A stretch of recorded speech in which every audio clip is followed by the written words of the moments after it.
Se for pela amostra de ontem, o Porto terá um jogo fácil. Portanto, creio que os jogadores do Sporting estariam, muitos deles, já com a cabeça no Dragão. Acho que isso é muito visível. Inclusive os adeptos, creio que foi a mais baixa assistência da temporada em Alvalade. E, portanto, uma nota que é muito relevante, nos 4 jogos que o Sporting disputou na Taça de Portugal, 3 foi a prolongamento. Isto não é... Uma vez pode acontecer Passos, 2 pode acontecer com aquele caso dos Açores, 3. Ou seja, os jogadores não estão tão, eu vou dizer, motivados e focados na Taça de Portugal como estarão na Liga e na Liga dos Campeões. Isso é uma evidência. Depois do jogo de ontem, sim, Inácio jogou 120 minutos, vai ser titular. Yulman jogou 120 minutos, vai ser titular. E Soares? Soares jogou 120 minutos, vai ser titular. E depois julgo que os outros mudarão todos. Mas foram utilizados. Maxi, Catamo, o Pote, nem sei se jogou. Ele estava lá dentro, mas nem sei se jogou. Uma exibição muito discreta. Muito discreta. E, portanto, foi introduzindo alguns dos titulares. Trincão também jogou no início, mas foi substituído. Normal, foi o Sporting que quis assim o calendário. Na altura alterou a data da primeira mão para esta altura. Neste caso, a data da eliminatória para a primeira mão das meias finais. E, portanto, foi o Sporting que quis o calendário assim e vai ter que lidar com ele. Não há nenhuma surpresa em relação aos 120 minutos, em relação ao track record desta competição. Agora, Rui Borges não terá ficado satisfeito com aquilo que viu e com a prestação da sua equipa. Terá que ser manifestamente melhor no Dragão se quiser trazer pontos. Depois há também um lance, Pedro, que há pouco tivemos a oportunidade de ver também no resumo do jogo, quando o Antoine Barroane se lesiona. É um lance impressionante e vimos até, isso é um aspecto também curioso, reações por parte de jogadores do Sporting. Vimos Maxi Araújo no banco a rezar e de mãos na cabeça, Soares, que está envolvido nesse lance, também muito incomodado. É de facto um momento marcante e, entretanto, o AVS também já disse que o jogador que se estreava ontem já não jogará mais esta época. Sim, aquilo que soube já esta manhã é que ele vai ser transportado para o hospital de Famalicão e vamos lá ver se terá intervenção cirúrgica, creio que sim. Ele tinha chegado há dias, é um avançado francês, mas que passou a maior parte da carreira a um saltimbanco, andou a jogar na Suíça, na Bulgária, agora pertenceu ao Rapid Bucareste. A primeira parte da temporada fez apenas 2 golos no fraco campeonato romeno. Era na minha, como jogador, uma fraca opção para o Desportivo das Aves, mas isso não invalida o lance arrepiante que vimos ontem e que creio que mexeu com toda a gente, mesmo em cima do final dos 90 minutos, uma lesão muito grave que o afasta dos relevados até ao final da temporada. Foram os primeiros minutos e os últimos minutos dele em Portugal. Vamos também avançar com outro tema que tem marcado os últimos dias. Yulman ficou em silêncio depois da polémica ausência frente ao Nacional. Ao contrário do que se chegou a equacionar, o médio do Sporting não apareceu na zona de entrevistas rápidas. Era esperado que Yulman explicasse o porquê de ter falhado o último jogo do Sporting para o campeonato. O médio dinamarquês foi lançado por Rui Borges no 11 inicial frente ao AVS.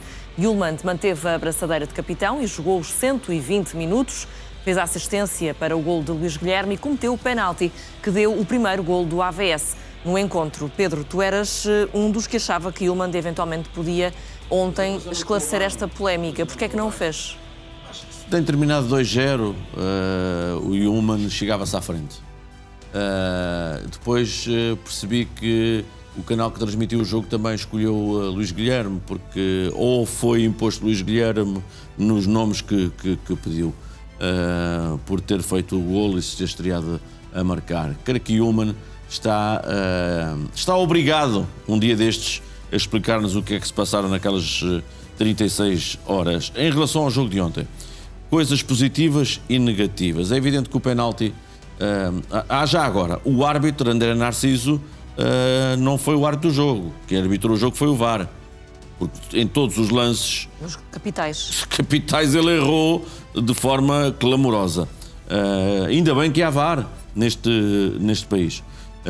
Yulman Agora chama-se assistência, é evidente que o trabalho do Luís Guilherme é fantástico, mas assistência no primeiro golo, tem um remate ao longo de toda a partida, cometeu a grande penalidade porque realmente a amplitude do braço é a grande penalidade, fez 12 recuperações de bola, mas perdeu 11 vezes a bola. Não é normal o Yulman perder tantas vezes a bola. O ritmo era baixo, parecia um jogo de treino. A companhia dele também não era de modo a proporcionar que ele estivesse exuberante, mas creio que o jogo de segunda-feira marcará a época de Yulman para o bem e para o mal. Mas achas que Yulman neste momento poderá, e Pedro, já não é a primeira vez que falamos aqui de Yulman não estar a ter exibições tão positivas como já teve em outros momentos da época e em outras épocas pelo Sporting. Achas que Yulman poderá aqui estar de alguma forma incomodado por ter ficado no Sporting? Não, acho que quereria ter saído? O que é que poderá estar por detrás? Acho que isso está ultrapassado. Ele foi, quer dizer, a cabeça dele, ganhas um e propõe-te ganhar 6 vezes mais ou 5 vezes mais, é evidente, mexe com a cabeça de qualquer pessoa. Agora, eu acho que isto pode voltar a acontecer no mercado de verão, vai acontecer, que ele vai sair, que tem essa certeza que vai sair e que a palavra vai ser cumprida. Agora, ele tem que melhorar desportivamente, porque não é só a forma desportiva individual de Morten Yulman, é aquilo que ele arrasta, seduz, vou dizer, os seus companheiros para o jogo do Sporting. E, portanto, o Morten Yulman nos últimos 2 meses já vinha tendo exibições, eu diria, aquém dos primeiros 2 anos e 3 meses, 2 anos e 4 meses, e, portanto, percebo que o Sporting, no final do dia, não tenha permitido que o capitão tenha falado, mas tenho a certeza, tenho a convicção que um dia deste ele vai falar. E vai ter que falar e explicar aquilo que se passou. Estaremos a aguardar certamente por esse dia e vamos também acompanhá-lo aqui no NAU. Agora olhamos para o Futebol Clube do Porto. William Gomes foi castigado com 2 jogos depois da entrada violenta no jogo frente ao Casa Pia.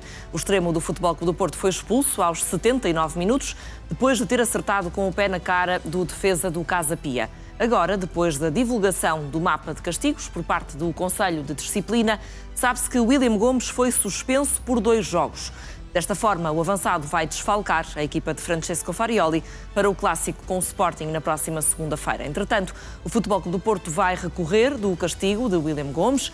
O clube portista entende que a moldura penal aplicada é demasiado pesada, sobretudo tendo em conta que William Gomes não tem antecedentes disciplinares, uma vez que esta foi a primeira vez que foi expulso. Pedro, começando por este ponto, achas que o Porto tem razão para achar que foi excessivo o castigo aplicado a William Gomes? O Porto tem razão em recorrer, por isso é que existem as armas do recurso, ponto inicial.